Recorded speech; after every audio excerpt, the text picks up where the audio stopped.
ya. Nah itu guru dia harus tahu kalau tujuan pembelajarannya membedakan. Nanti ada dua pembelajaran konsep yang akan membedakan. Apa itu metode pembelajarannya? Inquiry, bisa, ya kan, menemukan. Nah Bapak Ibu, di akselerasi ini rupanya itu dia pembelajaran yang akan dilihat. Nah jadi ya Bapak Ibu, nah tadi sudah, tapi belum baru masih baik nilainya. Tapi kalau gelasnya gede, gelumpur, jadi Bapak Ibu itu kalau mulai sekarang ada apa namanya AI itu ya. Nah, Bapak Ibu jam 9 disuruh sambutan wakil kepala dinas di sebuah kampus misalnya. Saya ada kegiatan nih. Nah 1 jam sebelum itu. Mana caranya? Nah tinggal buatkan. Nah itu kita sesuaikan lagi dengan konteks kita kan, kondisi pendidikan. Ya, enak sekarang. Jadi ibu enak sekarang. Buatkan saya video tentang proses tesis. Ini tidak buatkan masalah detail. Enter keluar dari videonya, enak betul ya besar. Dulu tidak, paling enak jadi. Buatkan saya PPT tentang ini, nah buatkan detailnya yang spesifik kan. Enter kan bukan keluar ya. Itu jadi guru sekarang. Nah masih juga ngajarnya ceramah-ceramah. Buatkan saya lembaga kerja. Tetapi Bapak Ibu tidak ya. AI tidak bisa, Bapak Ibu bisa langsung mentahkan. Bapak Ibu harus analisis proses. Nah itu harus dinanya, ya. Nah, ada betul-betul membuat Bapak Ibu pengalaman, karena saya itu masih ada guru penggerak. Itu guru penggeraknya itu tidak pindahkan UMGN. Saya bilang ini hasil AI. Kalau Bapak Ibu lakukan pindahannya itu, karena sekarang otak siswa kita AI tidak dilakukannya analisis. Boleh dasar kita mengambil, tapi dianalisis, ada nggak benar juga semuanya. Nah, ya, oke, apalagi sekarang buat rencana pembelajarannya. Penilaian sumatif dilakukan dengan metode yang beragam, instrumen sesuai dengan tujuan pembelajaran. Itu apa juga diminta RPP, ya, itu lihatnya penilaiannya ya. Tambah sini ya. RPP ya. Ya kan?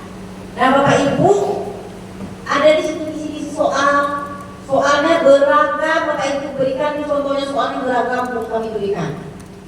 Ada benar salah, ada kemudian mereka praktek, ada dokumen kerja, ada produknya. Kalau produk dengan proyek itu ada rubriknya. Nah itu kumpulkan. Ya bukan dibuat ya, dikumpulkan sudah Bapak Ibu lakukan. Dan penilaian siswanya ini loh Bu, ketika mereka kelompok ini kemarin nih saya pakai nilai nih hasil kelompok. Ini rubriknya, ini nilainya. Ini kemarin ada soal ulangan Bu, ya. Soal itu dia semakin ulangan. Kadang-kadang sesuatu yang kalau di dosen kadang-kadang bilangnya soal ulangan itu informatif ya, padahal itu semakin. Ya, ini loh Bu, ini ada soal benar salah. Ini juga tugasnya ada dalam bentuk karangan, ada dalam bentuk ini. Jadi beragam, ya asesmen. Itu asas asesmen.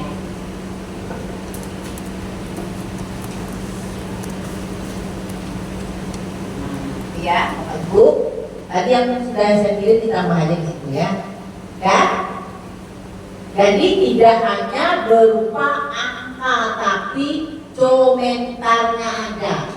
Tahu komentar?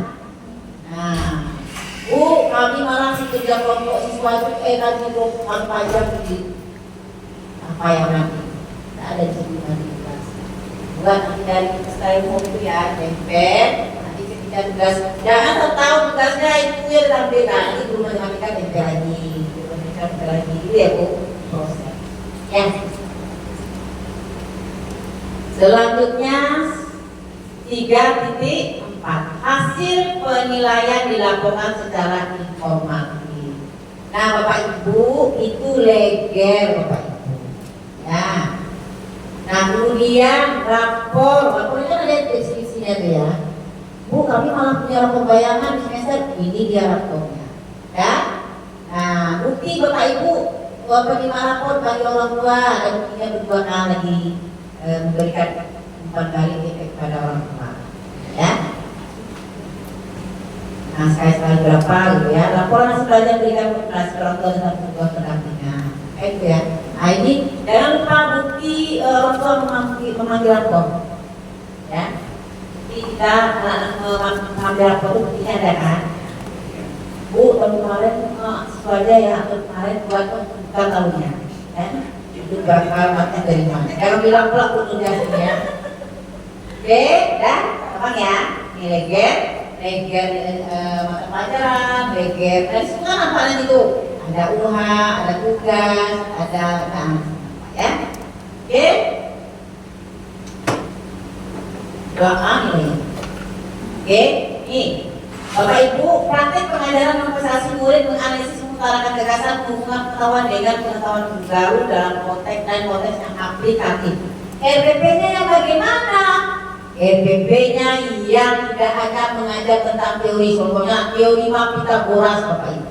Apalagi persamaan dua variabel, pernah diajarkan guru matematikanya apa sih manfaatnya mempelajari persamaan linear dua variabel?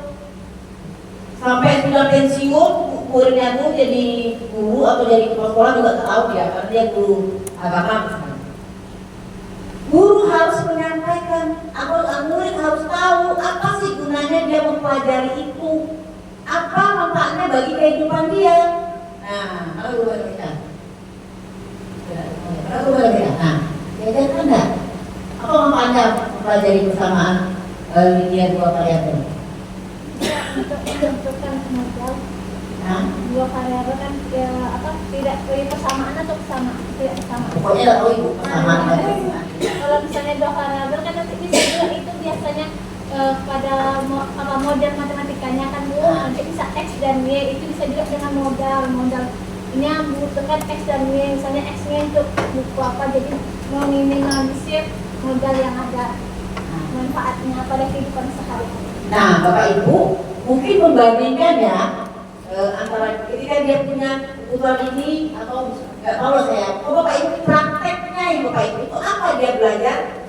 Teori Pythagoras. Coba dia bersama dia. Ketika dia menghadapi suatu masalah tentang modal, dia tidak tahu menggunakan persamaan ini yang tadi. Nah, ya. Dia belajar tentang agama, tentang zakat. Itu apa dia belajar tentang zakat? Biar betul-betul sesuai dengan aturan yang ada dalam ketentuan agama, Al-Quran dan hadis. Kita tahu zakat 25%, tapi tak pernah melaksanakannya gitu. Untuk apa itu? Nah, itu benar. Untuk apa dia berkata? Untuk apa dia ngaji? Untuk apa dia kalau PKN itu tentang pelajaran tentang hukum misalnya? Apa sih kita belajar hukum?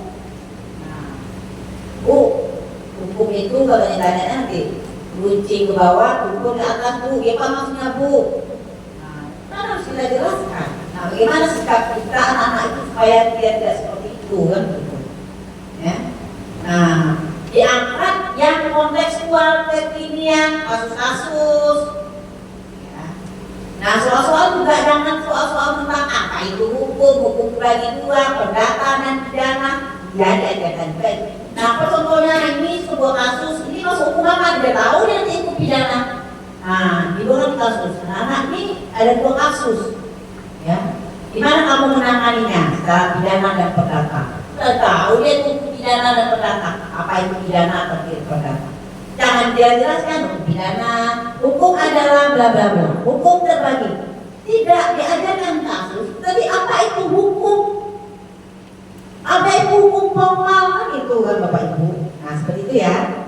Jadi apa yang kita di sini? Daftar rencana pembelajaran yang terlihat di situ bahwa Bapak Ibu sudah melakukan pembelajaran yang kontekstual. Contohnya di dalam proses pembelajaran nanti ya, anak ditayangkan kasus tentang misalnya apa kejadian salah yang paling besar. Nah kemudian di penutup ya, guru bersama siswa melakukan referensi pembelajaran. Apa manfaat pembelajaran hari ini? Apa manfaat yang kamu dapat pada hari ini? Apa manfaat pembelajaran tentang misalnya fotosintesis? Apa manfaat yang kamu dapatkan hari ini? Bagaimana perasaan kamu hari ini? Bagaimana pembelajaran kita, sudah baik atau belum? Kalau belum, apa yang harus kita tingkatkan ke depan? Nah, begitu. Ya, nah itu nampak di EBP. Nah, proses pembelajaran juga Bapak harus begitu. Ya, dan tugas-tugas siswa. Tugasnya masih sebutkan. Nah, nanti yang aplikatif, yang membuat anak untuk menganalisis, untuk mengalahkan ide gagasannya. Oke? Nah, ini guru kita murid mengatakan kurang, tidak beradaptasi. Oke, nah ini guru meminta murid menghafalkan, itu putus. Ya, yang tidak hanya mengukur hafalan.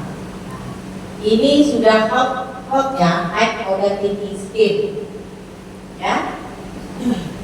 Nah, dari situ tanya jawab. Jadi kalau tugas-tugas ke anak yang diskusi, praktek, percobaan, membuat karangan, nah itu bukan itu. Ya. Jadi jangan di foto-foto lagi tugas anak dikumpulkan. Jadi sekarang kumpulkan. Ini ya. Menggunakan metode penilaian yang mengukur pemahaman high order thinking skill, dan melibatkan murid berefleksi tentang proses pembelajaran ya. Jawab, diskusi, kelompok, metode pembelajaran interaktif yang mendorong murid untuk mengaitkan materi yang sedang diajarkan dengan materi yang lain atau fenomena nyata. Gampang kan? Jika dilakukan, kalau udah begitu, ada. Kemudian 4, masih guru yang menguatkan keimanan dan ketakwaan serta membentuk akhlak mulia. Nah, Bapak Ibu, dokumentasi dan dokumen program-program yang dikatakan PINTA. Ya, PINTA kunci ya.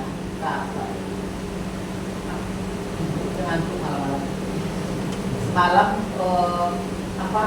buat laporan perizinan ya Bu, ada perizinan di Pelawar buat laporan. Jadi ada dokumennya. Saya tidak pernah kasih dokumen, tapi di sini nanti saya mana dokumennya? Nah, Bapak Ibu, program kita tinggal buat saja program kita satu bagaimana dilaksanakan, misalnya baca yasin setiap hari Rabu pagi misalnya, bagaimana tekniknya guru bersama siswa baca yasin di depan di halaman misalnya, ya. Nah, bagaimana hasilnya, ya. Nanti ini foto-fotonya Bu. Nah, kedua misalnya peringatan hari besar agama, setiap hari besar apa contohnya, nah, ini fotonya kayak gitu ya. Nah, RPP ada nggak di anak-anak sebelum belajar gitu kan? Kemudian yang mengajarkan memberikan pemahaman bagaimana cara bersyukur kepada Tuhan, gitu. Nah, apa dimensi perwirusan di RPP-nya? Apakah dari beriman dan bertakwa, ya?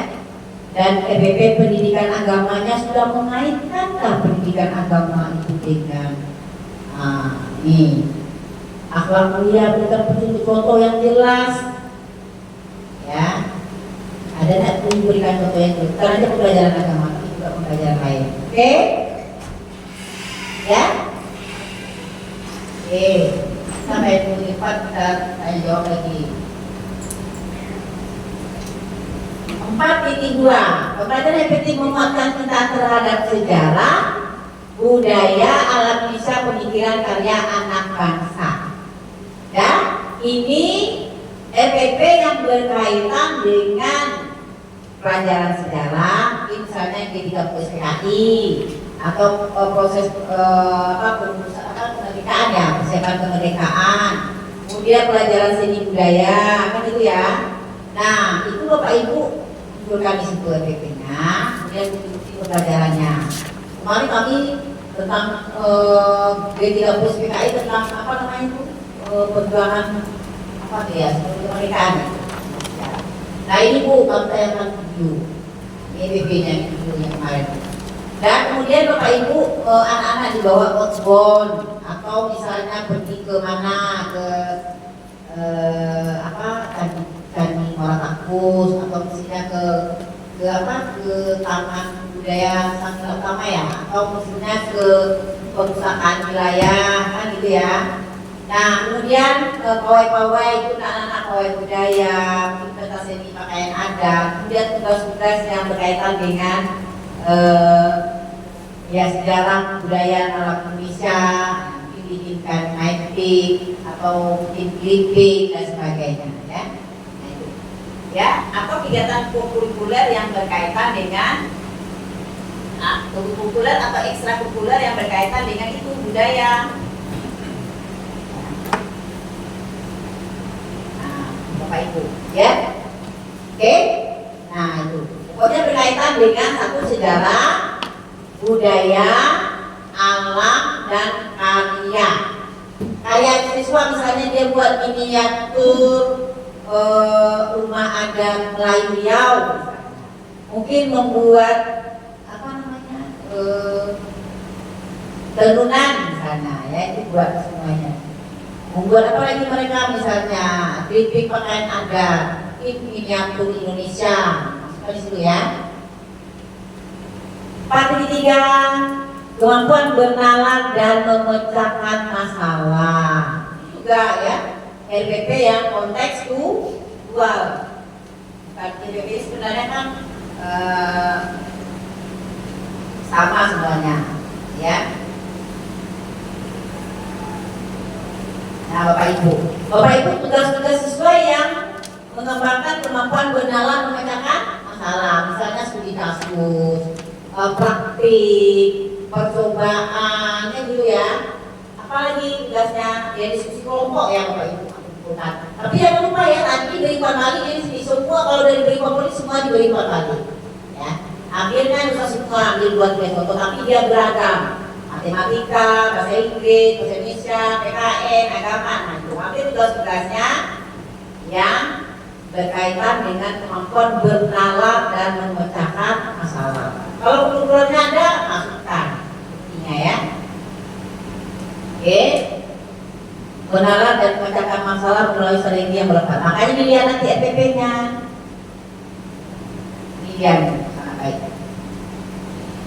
Itu semua mata pelajaran yang pada semua mata pelajaran yang relevan, guru secara konsisten menerapkan metode pembelajaran mendalam, deep learning, diskusi, argumentasi, studi kasus, debat dan sebagainya, untuk menganalisis materi dan mengaitkannya dengan isu-isu yang nyata, untuk mengasah daya nalar dan kemampuan memecahkan masalah.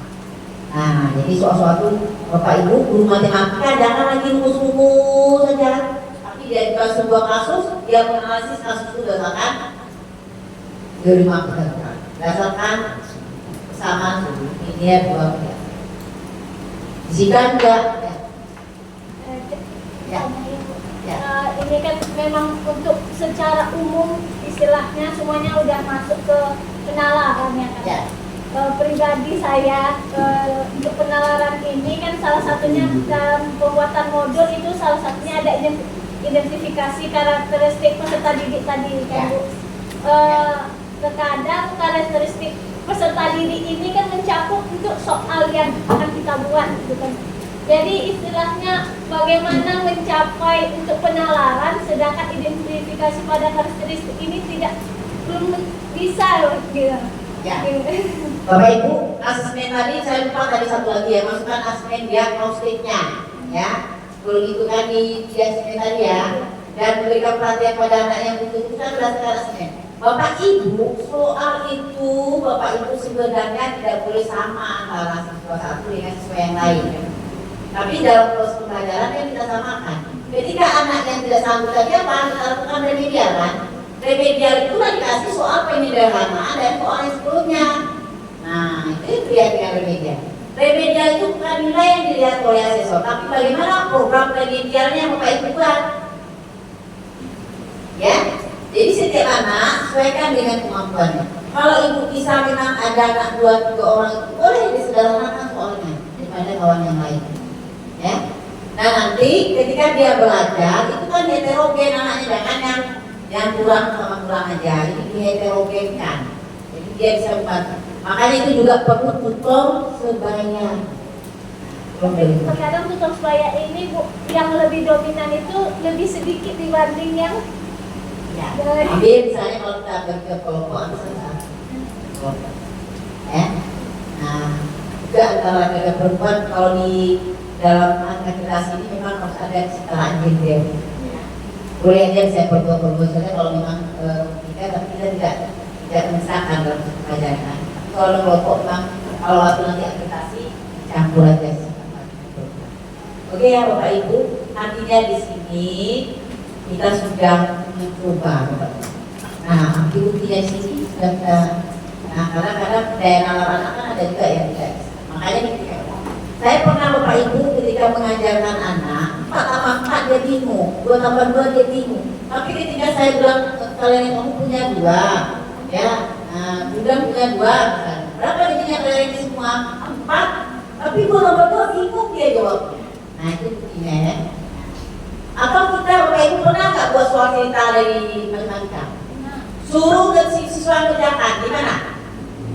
Belum baca soalnya tidak sulit bu soalnya. Bingung, padahal soalnya tuh cuma perkalian kan. Nah, makanya dilatih ya guru matematika, guru fisika, matematika, pokoknya latihlah tuh yang bentuk cerita soalnya. Bingung mereka itu, mereka harus analisis dulu konsep itu, ya.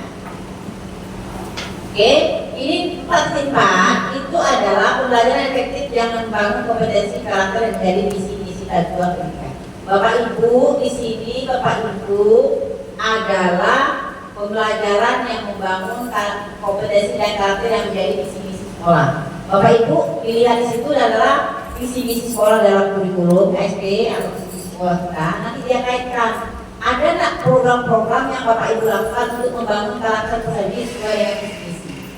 Ya, salah satunya juga nanti mungkin ada kebiasaan. Ya.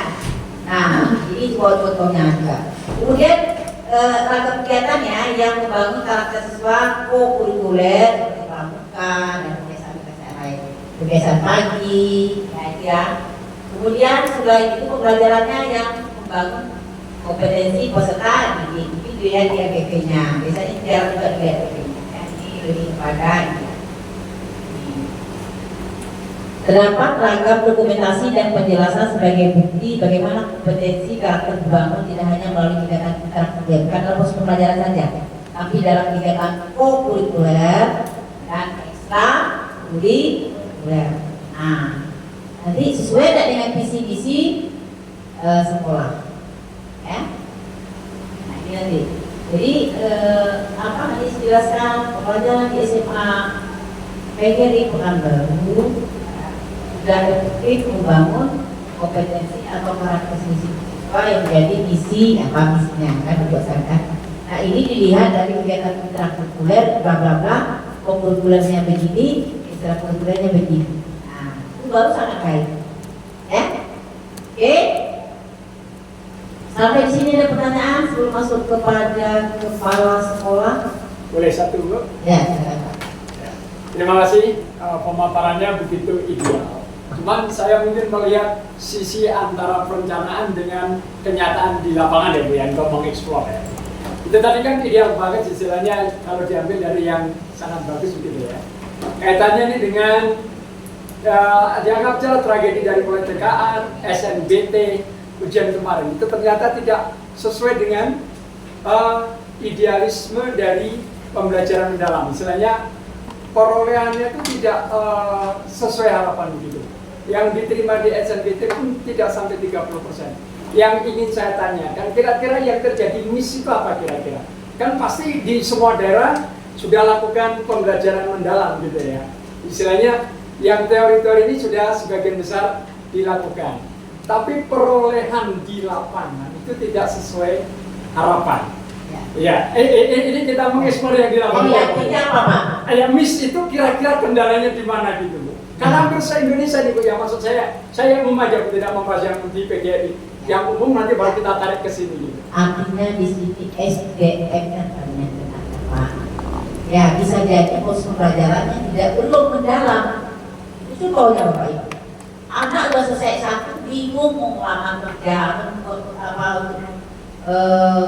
update itu apa yang harus mereka lakukan, gitu kan Pak? Ya. Zaman dulu waktu saya sekolah itu saya dikasih uang waktu $50 waktu itu cuma dapat satu bawah satu SMP kan di sini.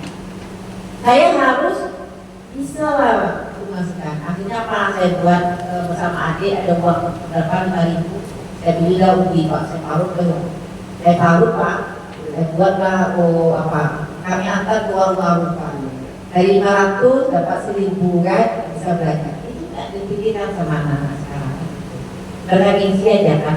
Jadi Bapak Ibu fokus belajar di mana? Guru juga begitu. Makanya Bapak Ibu saya mungkin dalam sekolah saya hubungi Bapak Ibu. Penilaian gurunya masih belum high order thinking skill. Itu yang paling berat sekali. Pembelajarannya masih manual, tradisional.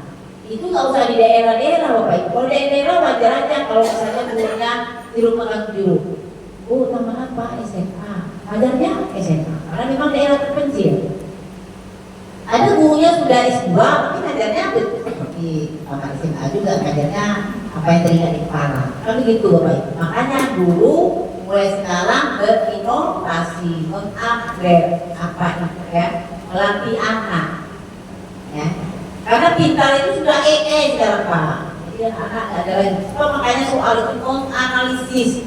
Bapak Ibu pernah buat soal Dharma Yuda itu Bapak Ibu soalnya waktu itu saya proses soalnya cuma 5.